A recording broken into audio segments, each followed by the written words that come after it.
हाँ भाई सुनिए सभी स्टूडेंट्स, एक क्वेश्चन है। Calculate the mass of urea required in making 2.5 kilogram of 0.25 molal aqueous solution of urea. देखो, अपन लोगों को यूरिया को पानी में घोलकर सॉल्यूशन बनाना है। क्या करना है अपन को? यूरिया को पानी में घोलकर। एक्वस सॉल्यूशन का मतलब क्या होता है? पानी में बना हुआ सॉल्यूशन। ठीक है, ये जो सॉल्यूशन बनाएंगे इसका वजन कितना होना चाहिए? 2.5 किलोग्राम। और इसकी कंसंट्रेशन कितनी होनी चाहिए? 0.25 मोलल। ठीक है, तो इसको बनाने के लिए अपन को कितने ग्राम यूरिया घोलना होगा? कितने ग्राम यूरिया अपन को घोलना होगा ये अपन को बताना है। ठीक है, क्या करें इसके लिए? तो मोलल का मतलब क्या होता है? मोलल का मतलब होता है मोल पर किलोग्राम। मोलल का मतलब क्या होता है? मोल पर किलोग्राम। तो 0.25 मोलल है, तो इसका मतलब हो गया 0.25 मोल।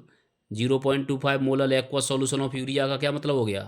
तो 0.25 molal aqueous solution of urea का मतलब हो गया 0.25 मोल यूरिया घुला हुआ है 1 किलोग्राम सॉल्वेंट में। मोलल का मतलब क्या होता है? मोल पर किलोग्राम।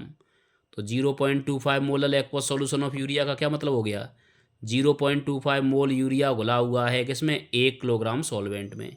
1 किलोग्राम में कितने ग्राम होते हैं? 1000 ग्राम। सॉल्वेंट में, सॉल्वेंट क्या है? वाटर। अब इस फॉर्मूले का यूज़ करेंगे। मोल बराबर क्या है? Mass upon molecular mass. तो मास बराबर क्या हो जाएगा? Mole into molecular mass. मोल कितना दिया हुआ है यूरिया के सॉल्यूशन का? 0.25। यूरिया का मोल कितना दिया हुआ है? 0.25। मॉलिक्यूलर मास कितना होता है यूरिया का? 60। कैसे निकाला यूरिया का मॉलिक्यूलर मास? इस तरह से, पहले बता चुका हूँ कई बार। ठीक है, मल्टीप्लाई कर दिया, कितना हो गया? 15 ग्राम। ये यूरिया का मास आ गया।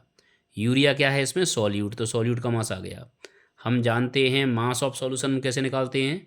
इसके लिए मास ऑफ सॉल्यूट और मास ऑफ सॉल्वेंट को ऐड कर देते हैं। सॉल्यूट मतलब यूरिया का मास कितना है? 15 ग्राम। सॉल्वेंट का मास यानी वाटर का मास कितना है? 1000 ग्राम। 1000 ग्राम। ठीक है, तो सॉल्यूशन का मास कितना हो जाएगा? 1015 ग्राम। अब अपन लोग कह सकते हैं क्या? 1015 ग्राम सॉल्यूशन को बनाने के लिए कितने ग्राम यूरिया की आवश्यकता होगी? 15 ग्राम यूरिया की आवश्यकता होगी।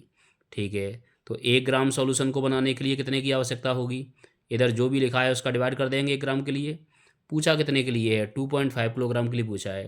तो 2.5 किलोग्राम यानी 2500 ग्राम। 2.5 किलोग्राम में कितने ग्राम हो जाएंगे?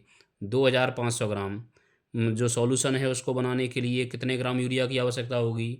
इसमें अपन लोग 2500 का मल्टीप्लाई कर देंगे तो अपना आंसर आ जाएगा 36.94 ग्राम यूरिया की आवश्यकता होगी सॉल्व करने पर।